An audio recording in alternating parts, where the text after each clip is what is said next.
창세기 27장 1절에서 4절 한 목소리로 우리 함께 봉독하도록 하겠습니다. 같이 읽겠습니다.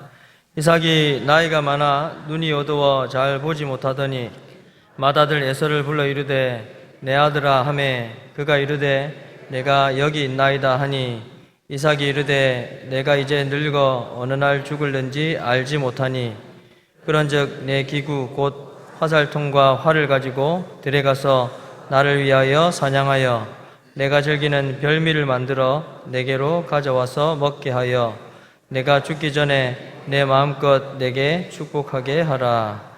아멘. 읽은 말씀으로 그래도 이루시는 하나님이라는 제목으로 함께 말씀을 나누겠습니다. 여러분 구속사란 말을 들어보셨을 텐데요. 한 번쯤은 이 구속사란 하나님께서 이루어 가시는 거룩한 역사를 의미합니다. 하나님께서 이루어 가시는 거룩한 역사니까 여러분 그 역사 안에는 얼마나 신앙의 많은 성공담들이 있을지 그리고 삶의 성공담들이 있을지 그렇게 짐작해 볼 수가 있습니다. 그렇지 않겠습니까? 하나님께서 이루어 가시는 거룩한 역사니까 그럴 것 같습니다. 그런데 여러분 사실은 그렇지 않습니다. 하나님께서 이루어 가시는 거룩한 역사인데도 그 역사 안에는 삶의 실패담들이 가득합니다. 성경의 역사만 보더라도 그렇는데요. 여러분 그 열왕기를 특히 좀 떠올려 보시면 그 북이스라엘의 왕들 이제 19명 정도로 얘기되는데 이 북이스라엘의 왕들은 하나같이가 다 실패한 삶을 살았던 왕들입니다. 이 남왕국 유다도 별반 다르지 않습니다. 남왕국 유다의 왕들도 몇몇 왕들을 제외하면 모두가 하나같이 실패한 삶들을 살았던 그런 왕들이라고 할 수가 있습니다. 그렇다면 여러분 이렇게 인간의 삶이 실패한다고 해가지고 하나님께서 실패하시겠습니까? 실패하시지 않습니다. 왜냐하면 하나님은 인간의 삶의 실패를 통해서도 하나님 당신의 뜻을 이루어 가시기 때문에 그렇습니다. 원래는 오늘 읽은 본문뿐만 아니라 25장도 좀 읽어야 되고 또 27장의 나머지 부분도 읽어야 되는데 어쨌든 오늘 본문은 그 이삭의 가정 안에서 일어나는 장자권을 둘러싼 이야기라고 할 수가 있는데 이 이야기들 속에서 한결같이 다 실패합니다. 이삭도 실패하고 또 에서도 실패하고 리브가와 야곱도 실패합니다. 그렇다면 여러분 그렇게 그들이 실패한다고 해서 하나님께서 실패하시느냐? 아니다라는 것이죠. 그들의 실패한 삶을 통해서도 하나님은 하나님의 뜻인 장자권을 이어가는 그 일들을 그 속에서 이루어 가신다라는 것입니다. 오늘 설교의 제목처럼 이제 그래도 이루시는 하나님이시기 때문에 그렇습니다. 인간의 삶이 실패한다 하더라도 그럼에도 불구하고 이루어 가시는 하나님이시기 때문에 그렇습니다. 여러분 한번 따라해 보시겠습니까? 그래도 이루시는 하나님. 그래도 이루시는 하나님이신데 이제 쌍둥이였던 야곱과 에서 중에 이제 장자권이 야곱에게 있다는 것은 이미 하나님께서 확정해 주신 사실입니다. 비록 이제 에서가 먼저 태어났기는 했지만 이제 장자권이 야곱에게 있는 것이 하나님의 뜻이었습니다. 여러분 창세기 25장 23절을 한번 보시겠습니까? 25장 23절 같이 읽겠습니다. 여호와께서 그에게 이르시되 두 국민이 내 태중에 있구나. 두 민족이 내 복중에서부터 나누이리라. 이 족속이 저 족속보다 강하겠고 큰 자가 어린 자를 섬기리라 하셨더라. 아멘. 그렇습니다. 하나님은 이제 큰 자가 어린 자를 섬길 것이다 분명하게 말씀을 하셨습니다. 이게 하나님의 뜻입니다. 그런데 이삭은 지금 그 장자권을 누구에게 주려고 하고 있는가 하면 야곱이 아니라 에서에게 지금 주려고 하고 있는 것입니다. 여러분, 왜 이삭은 하나님의 뜻을 저버리고 장자권을 이제 에서에게 주려고 했을까요? 이삭이 영적으로 끼어있지 못해서 그렇습니다. 영적으로 끼어있지를 못하니까 하나님의 뜻을 분별할 수가 없었던 것입니다. 그렇습니다. 이삭은 영적인 분별력을 잃어버린 것입니다.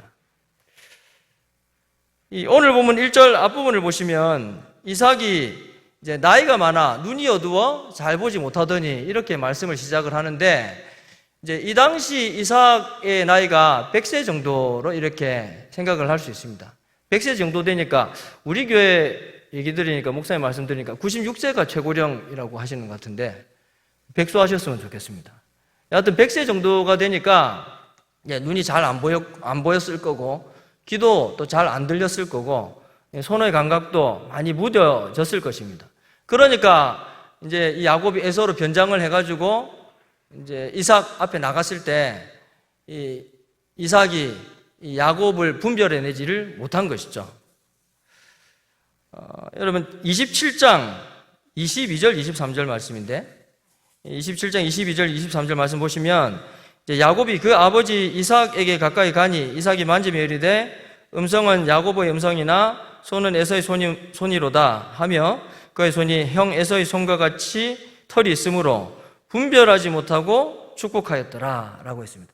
이제 분별하지 못하고 축복하였더라 라고 말씀을 하는데, 이 말씀은 이제 표면적으로는 이삭이 육체적으로 늙어서 많이 이렇게 그 감각이 무뎌져 있는 것을 지적하고 있는 말씀 같습니다. 그런데 이면적으로는 이삭의 영적인 감각이 무뎌져 있음을 암시하고 있는 말씀이라고 볼 수도 있습니다. 이 영적인 감각이 무뎌져 있으니까 영적인 분별력을 잃어버린 것입니다.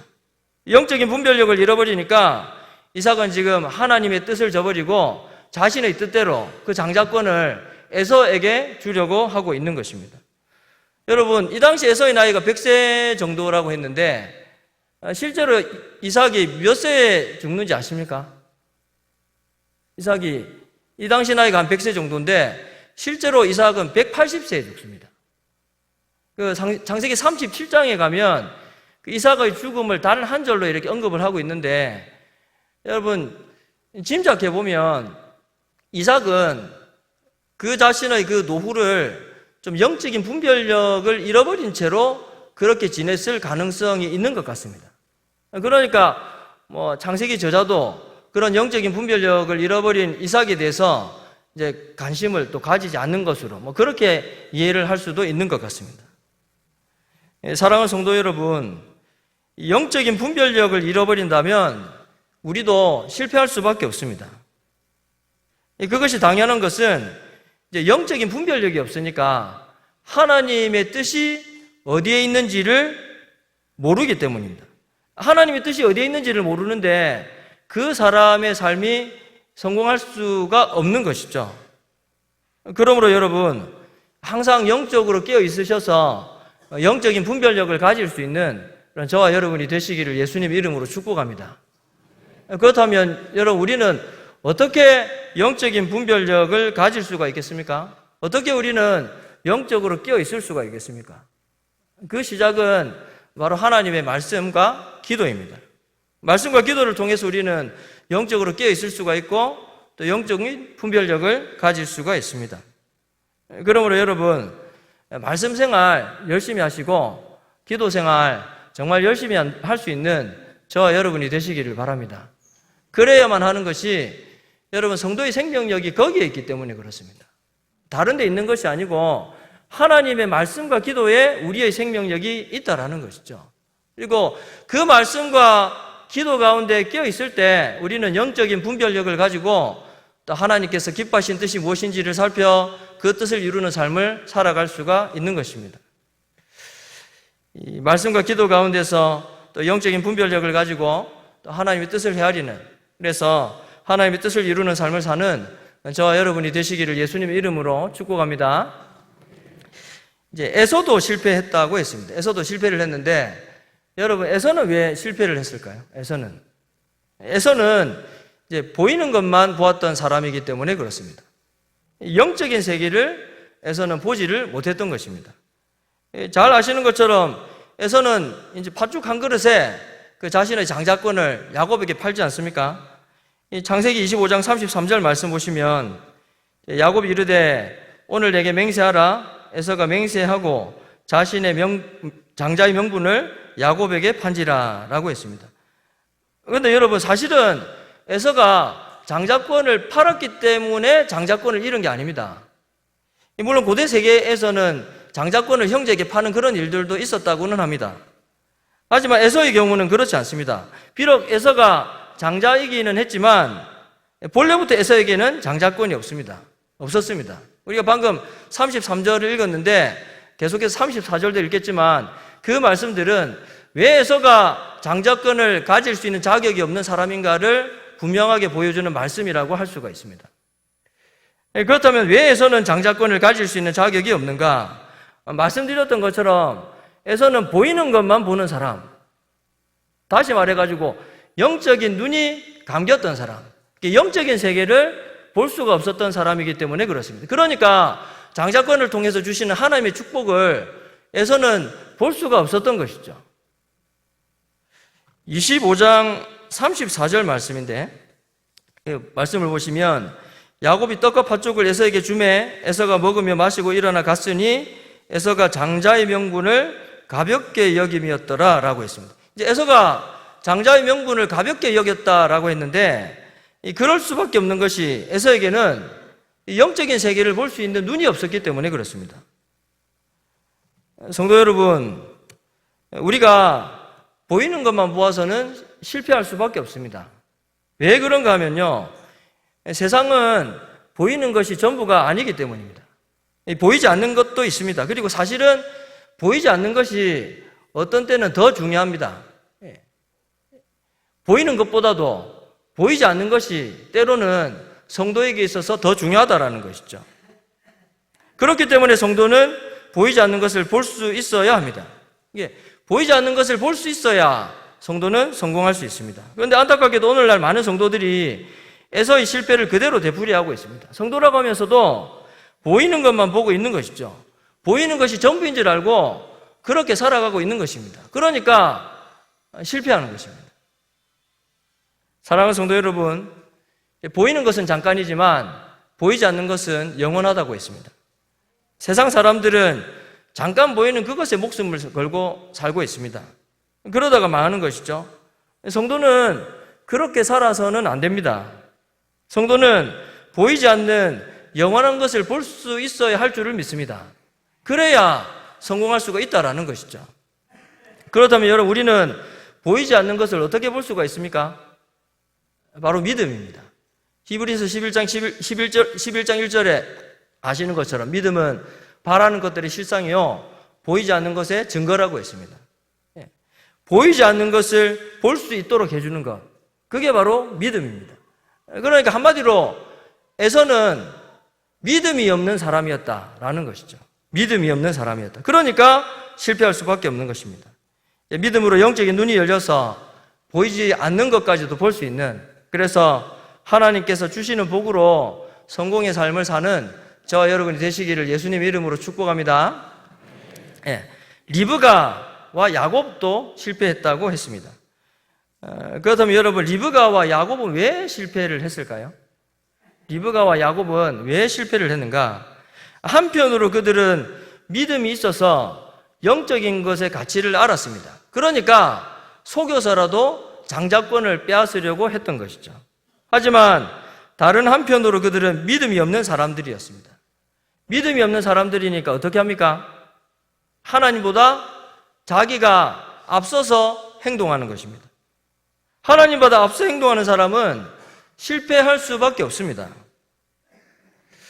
이삭이 에서에게 장자권을 넘기려는 계획을 리브가가 들었습니다. 리브가는 장자권이 에서가 아니라 야곱에게 가야 한다는 것을 알고 있었던 사람이지 않습니까?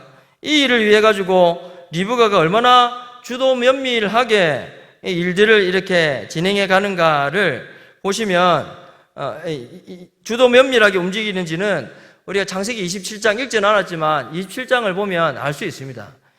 이 염소 새끼를 잡아가지고 이삭이 좋아하는 별미를 만들죠. 별미를 만들어서 이제 야곱으로 하여금 에서에게 들어가도록 합니다. 근데 그냥 들어가면 들통이 나니까 에서의 옷을 입히지 않습니까? 에서의 옷을 입히고 옷을 입혀도 가려지지 않은 손과 목덜미는 염소 새끼 가죽으로 덮습니다. 그리고 손에는 염소 새끼 털을 이렇게 붙여서 이제 변장을 하는 것이죠. 이런 일련의 과정들을 보면 이 리브가가 이 일들을 이루어가기 위해 가지고 얼마나 치밀하게 계획을 하고 그 일들을 이루어갔는지를 알 수가 있습니다. 리브가는 그런 속임수를 통해서 이제 야곱이 장자권을 가질 수 있을 것이라고 생각을 했던 것입니다. 실제로 야곱은 어머니 리브가의 도움으로 장자권을 차지를 하지 않습니까? 리브가는 아마도 자신의 계획이 성공했었던 것으로 그렇게 생각을 할 수 있습니다. 성공했으리라고 생각했을 것입니다. 그런데 여러분, 정말 리브가의 계획이 성공을 했을까요? 리브가가 이렇게 했던 그 모든 일들, 그 계획들이 성공을 했겠느냐라는 것입니다. 이제 장자권을 속여 빼앗은 일로 이제 에서가 야곱을 죽이려는 음모를 가집니다. 이제 그 사실을 알고 이제 리브가는 야곱을 외삼촌 라반, 하란에 있는 외삼촌 라반의 집으로 도망시키죠. 근데 여러분, 리브가는 그 순간이 이제 야곱을 더 이상 만나지 못하리라는 것을 알지를 못했습니다. 조금만 있으면, 조금만 시간이 지나면 다시 만날 것으로 리브가는 생각을 했습니다. 27장 44절 말씀 보시면 44절에 내 형의 노가 풀리기까지 몇 날 동안 그와 함께 거주하라 이랬습니다. 야곱을 향한 리브가의 말인데요. 리브가는 이제 몇 날 정도만 지나면 이제 야곱을 다시 만날 줄로 생각을 했던 것입니다. 그런데 여러분, 야곱을 다시 만나는가? 만나지를 못합니다. 그의 평생에 남은 평생 동안 더 이상 사랑하는 아들 야곱을 만나지를 못한다라는 것이죠. 철저하게 성공한 계획인 줄 알았는데 철저하게 실패한 계획이 되어버린 것입니다. 그렇다면 여러분, 야곱은 어떻습니까? 야곱. 장자권을 속여 빼앗는 일에 야곱은 그저 수동적인 모습으로만 드러나는 것 같습니다. 모든 일은 이제 리브가가 주도한 일인 것 같습니다. 그런데 사실은 그렇지 않죠. 여러분, 야곱이 어떤 사람입니까? 빼앗는 사람이지 않습니까? 붙드는 사람. 천사마저도 붙들고 놓지 않는 사람이 바로 야곱입니다. 그런 야곱이 리브가가 하는 대로 그대로 있는 겁니다. 쉽게 말하면 지금 야곱은 리브가의 계획에 동조하고 있는 것이죠. 한마디로 공범이, 야곱도 공범이었던 것입니다. 그런데 여러분, 사실 그렇게 속임수로 빼앗지 않아도 장자권은 원래 야곱에게 있었습니다. 왜냐하면 하나님께서 장자권을 야곱에게 주시는 것이 그게 하나님의 뜻이기 때문에 그런 것이죠. 그런데도 왜 리브가와 야곱은 속여서라도 그 장자권을 빼앗으려고 했을까요? 그들에게 믿음이 없었기 때문에 그렇습니다. 믿음이 없으니까 기다리지를 못하고 자기 힘을 가지고 자기 것으로 만들려고 했던 것입니다. 사실은 이미 자기 것인데 말이죠. 여기서 우리는 믿음이 없는 사람들의 공통적인 특징을 발견을 할 수가 있습니다. 하나님보다 자기가 앞서 행하는 것입니다. 믿음이 없으니까 기다리지를 못하고 기다리지를 못하니까 자기가 앞서 행하는 것입니다. 그렇습니다. 여러분, 하나님보다 앞서 행하는 사람들은 실패할 수밖에 없습니다. 성도 여러분, 우리가 실패했던 삶의 현장들을 곰곰이 들여다보면 그 현장은 언제나 내가 앞섰던 현장, 하나님보다 내가 앞섰던 현장이라는 것을 알 수가 있습니다. 하나님께서 일하시도록 해야 되는데 내가 하려고 하니까 안 되는 것입니다. 믿음의 사람들은 절대로 하나님보다 앞서 행하지 않습니다. 하나님께서 앞서 행하시도록 하니까 그 사람이 성공하는 것이죠. 하나님께서 앞서 행하실 수 있도록 믿음으로 인내할 수 있는, 그래서 성공케 하시는 하나님을 경험하는 저와 여러분이 되시기를 예수님의 이름으로 축복합니다. 다 실패했습니다. 다. 이삭도 실패했고 에서도 실패했고 리브가와 야곱도 실패했습니다. 여러분, 어디 그들 뿐이겠습니까? 우리라고 별반 다르겠습니까? 여러분, 다른 사람들의 실패들을 이야기하는데 우리는 그 실패하는 사람들과 뭐 별반 다르겠냐라는 것이죠. 제가 청년들 지도할 때 이제 큐티 훈련을 시키는데 이제 매일 이렇게 큐티를 하고 큐티를 한 그 내용을 한 문장이라도, 적어도 한 문장이라도 적어가지고 올려라. 이렇게 시켰습니다. 저도 이제 리더니까 제가 이제 큐티한 그 내용을 매일마다 올리죠. 매일마다 올리는데, 한날은 딸아이가 저한테 무슨 얘기를 하는가 하면, 아빠는 큐티한 내용이 늘 똑같은 것 같다고. 이렇게 얘기해요.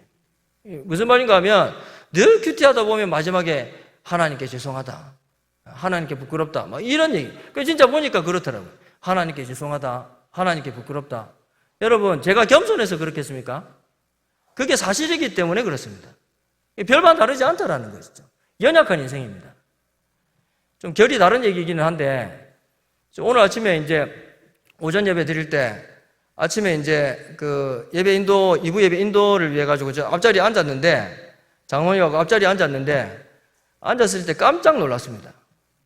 왜 놀랐는가 하면, 바지 지퍼가 안 잠겨 있더라고요. 놀래가지고, 막 이렇게, 제가 아침 새가죽부터 막 이렇게 설치고 다녔는데, 혹시 불편을 끼쳐드린 것 아닌지 모르겠는데, 실수가 많죠. 결이 다른 얘기. 여러분, 우리 인생이 이렇게 실수 많고 연약하고 부족한 거 투성이지 않습니까? 그렇습니다. 그러다 보니까 사실은 이제 거듭 실패를 하게 되는데요. 그렇다면 여러분, 우리가 실패한다고 해서 하나님께서 실패하십니까? 아니요. 하나님은 실패하시지 않습니다. 하나님은 우리의 실패를 통해서도 당신의 뜻을 이루어 가시기 때문입니다.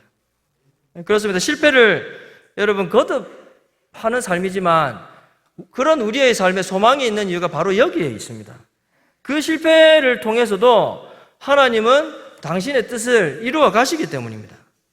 이제 비록 인간적인 속임수였지만 하나님은 이삭이 야곱에게 한 축복을 이제 진짜 축복이 되게 해주십니다. 27장 27절부터 29절까지 말씀인데 보시면 그가 가까이 가서 그에게 입맞추니 아버지가 그의 옷의 향취를 맡고 그에게 축복하여 이르되, 여기서부터는 같이 좀 읽었으면 좋겠습니다. 내 아들의 향취는 여호와께서 복 주신 밭의 향취로다. 하나님은 하늘의 이슬과 땅의 기름짐이며 풍성한 곡식과 포도주를 내게 주시기를 원하노라. 만민이 너를 섬기고 열국이 내게 굴복하리니 내가 형제들의 주가 되고 내 어머니의 아들들이 내게 굴복하며 너를 저주하는 자는 저주를 받고 너를 축복하는 자는 복을 받기를 원하노라. 아멘. 이제 속고 속이는 실패의 현장에서 일어난 일입니다. 하지만 하나님은 이삭을 통한 축복을 이제 야곱에게 진짜 축복이 되게 해주십니다. 우리는 이후의 야곱의 삶을 통해서 하나님이 이 축복이 어떻게 진짜 축복으로 바뀌어지는지를 확인을 할 수가 있습니다. 비록 실패로 점철된 일들이지만 그 실패를 통해서도 하나님은 당신의 뜻을 이루어 가십니다. 왜냐하면 하나님은 그래도 이루시는 하나님, 그래도 이루시는 하나님이시기 때문에 그렇습니다. 말씀을 이제 마무리를 하겠습니다. 우리는 사사기의 마지막 결론을 통해서 사사시대를 규정짓는 말씀을 읽을 수가 있습니다. 사사기 21장 25절인데 우리 21장 25절 보시면 그때에 이스라엘의 왕이 없으므로 사람이 각기 자기의 소견에 옳은 대로 행하였더라 라고 했습니다. 장자권을 둘러싼 이삭의 가족 안에서 일어난 일은 어떻게 보면 이 사사시대의 축소판이라고 할 수가 있습니다.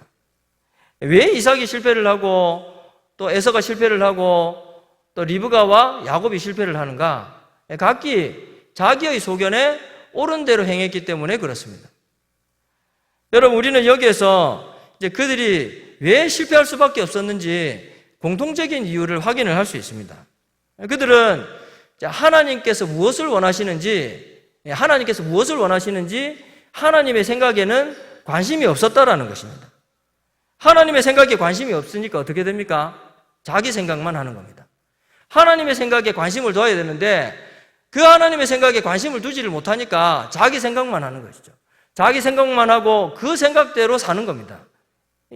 자기 소견에 옳은 대로 행하는 것이죠. 그러니까 실패할 수밖에 없는 것입니다. 그런데 여러분, 이런 생각을 한번 해봤습니다. 하나님께서 자기의 소견에 옳은 대로 행하는 사람들 데리고 일하시려면 일하시느라고 얼마나 힘드실까? 하나님께서 자기 소견에 옳은 대로 행하는 사람들 데리고 일하시는데 얼마나 힘드실까? 그렇지 않습니까? 기껏 불렀는데 부른 분 생각은 하지 않고 자기 생각만 하고 자기 마음대로 살고 그런 사람들 데리고 하나님께서 일하시는데 얼마나 힘드시겠느냐라는 것이죠. 물론 전능하신 하나님께 힘든 것이 어디 있겠습니까만은 우리가 그 하나님께 좀 감정이입을 해서 좀 생각을 해보자는 것입니다. 이 지지리도 표현은 좀 그렇지만 지지리도 말 안 듣는 사람들 데리고 일하시는 하나님이 불쌍하지도 않냐라는 것이죠. 여러분 그런 생각 안 해보셨습니까? 참 이렇게 불렀으면 부른 분이 뭘 생각하는지 그걸 좀 고민을 하면서 그 생각들을 가지고 그렇게 살았으면 좋겠는데 그저 자기 죄송합니다. 용서하고 들으십시오. 막 자기 생각만 가지고 그게 전부인 줄 알고 그렇게 일하는 사람들 데리고 일하시려는 하나님 불쌍하지도 않냐라는 것이죠. 시간이 오래되어 가지고 이제 어떤 일 때문에 아내가 저한테 그 얘기를 했는지는 이제 기억은 나진 않는데 그 일이 기억은 나진 않는데 아내가 그때 했던 얘기는 제가 좀 정확하게 기억을 하고 있습니다. 좀 충격적이었기 때문에 조금은 충격적이었기 때문에 여러분 제가 좀 보시기에 어떻는지 모르겠지만 제가 좀 이렇게 잔머리가 잘 돌아갑니다. 잔머리가 잘 돌아가고 잘 돌아가더라도 잔머리를 사용을 안 하면 될 건데 잔머리를 좀 사용을 하려고 이렇게 하죠.